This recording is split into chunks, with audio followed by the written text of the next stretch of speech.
Για το επίπεδο της Α1 μπάσκετ γυναικών, αυτό είναι το 12ο παιχνίδι με την προϊστορία. Αλλά έχει τον διάδρομο, έπαιξε στη γωνία. Κάρτερ από μέση απόσταση 2-5. Έχω τώρα από την Κορέα. Πήρε όμως ο Williams. Ντάλα προσποιείται. Σου της Williams από... Williams. 4 δευτερόλεπτα. Ένα off-balance shoot από μακριά με ταμπλό 7-9.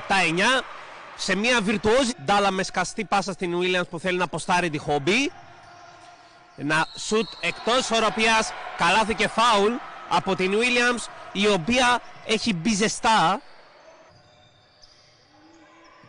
Κορέα. Είδε το κόψιμο εκεί της Williams, η οποία συνεχίζει ακάθεκτη. Γρήγορο ρυθμό τώρα το παιχνίδι και σταματάκι πολύ ωραία με dribbling. Κόβεται ψηλά όμως από την Williams. Χολοπούλου. Καλή άμυνα της Πράπα. Williams σουτ μέσα απόστασης, μέσα κι αυτό. Σουτ της Κάρτερ για 3, άστοχο. Williams μόνη της. Από κοντά θα ευστοχίσει.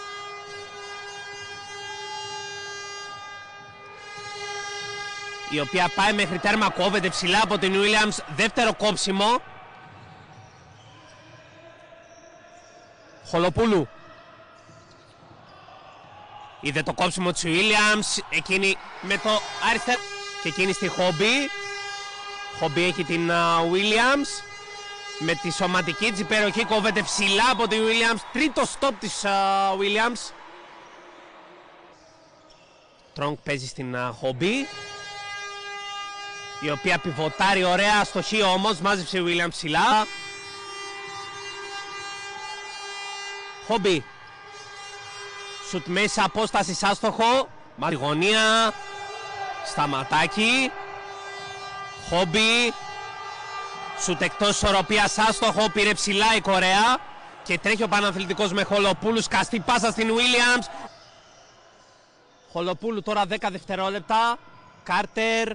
Williams. Σουτ μέσα απόσταση. Η μπάλα μπαίνει. Κάρτερ. Χολοπούλου. Κορέα κίνηση της Williams. Είναι μόνη της κατά το